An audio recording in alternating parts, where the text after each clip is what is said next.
Sing a song, hum a tune, do a dance, or leave the room. Now that is a saying from a place called Newfoundland, where I spent many years with wonderful people and collecting songs, sharing songs with them. It wasn't one way. My wife Joyce and I did that with them. When they would get together of an evening, they would have what they call a time. Where's the time to tonight? Or Jeremy Roach's house down in Branch, or wherever it was in Newfoundland. And that meant that you could sing a song, you could hum a tune, or you could do a dance or leave the room, joking of course, you know, and that's what they did. I remember one time I was going to a time and I was told an older man would be there, a wonderful singer of songs. He was quite elderly, but lots of songs.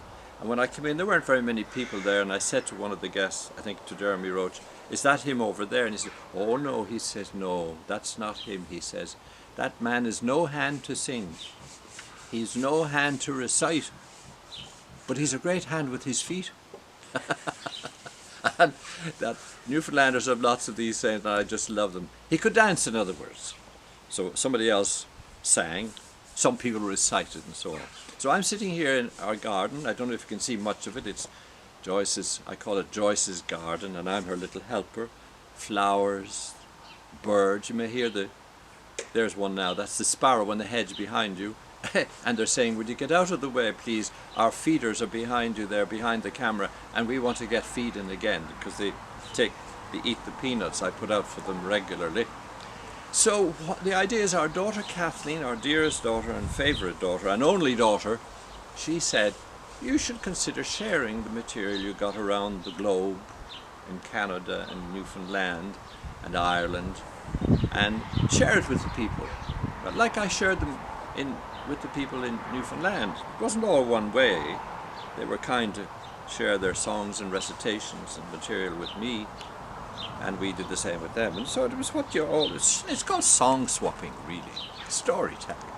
And everyone likes a good story, or just a story, the idea of sitting down and talking. So we're going to do that, we being my dear wife Joyce, with whom I have sung for only 57 years, and started in British Columbia where we met all those years ago, and we've been singing ever since. Right now she's teaching our daughter's daughter, our granddaughter Alicia, how to play the ukulele. And when I met her first, she could play the guitar and the ukulele, and I was terribly impressed. I couldn't play anything except the radio. So here we are. That's what we plan to do, sharing it with you. I hope it works for you. I hope it works for us. We're well intentioned, really. They may put in my tombstone, "He meant well."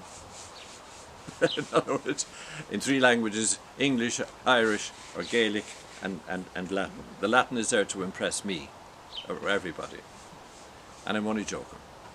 So we'll see you later.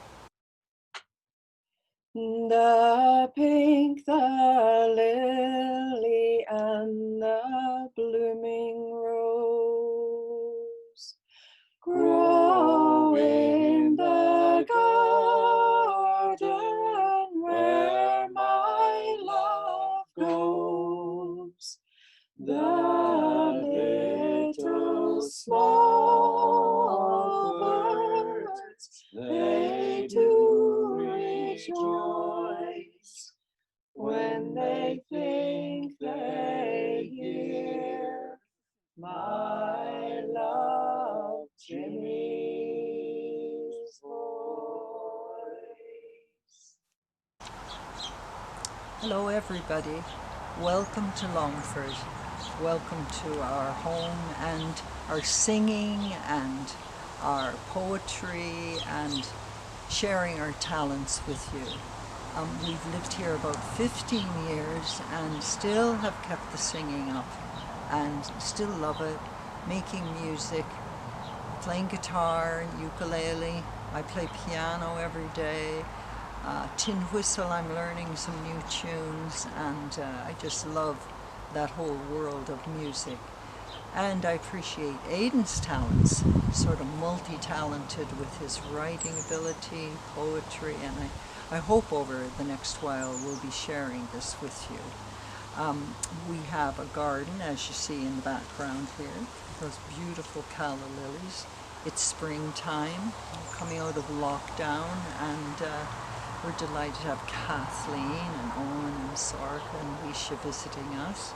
Kathleen's doing this recording now, and apparently we might just show you our fruit that we are growing here, and the potatoes that Aidan planted, how big they are. And it's July the 2nd. Aidan's birthday was yesterday, so we hope to enjoy a bit of time with you and sing along, dance, be inspired to make music, whatever way.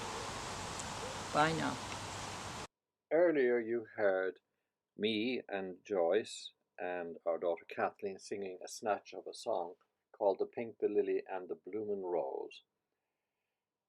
And that's a song I got when I was in Newfoundland in the early 70s.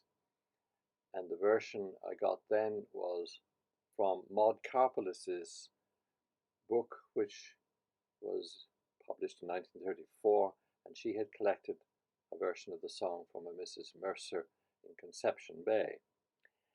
And in fact, she mentioned in her notes that an earlier version of that song, or something like it, was collected in 1853 in Ireland by J.W. Joyce and or P.W. Joyce, Patrick Weston Joyce.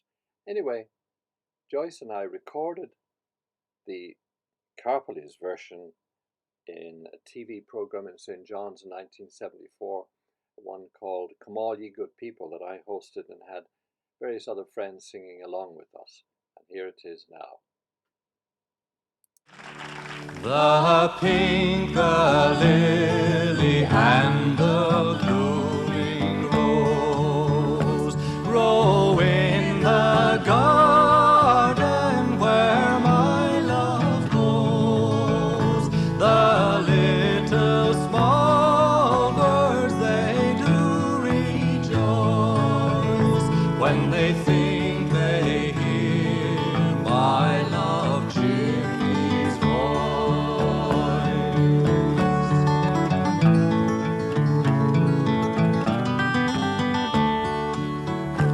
Oh, James McCree, I do love you well. I love you better than tongue can tell.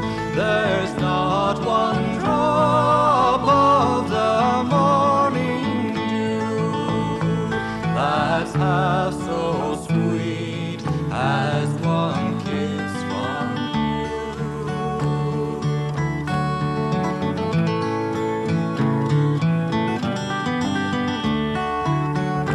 the pink, the lily, and the blooming rose grow in the garden where my love goes. The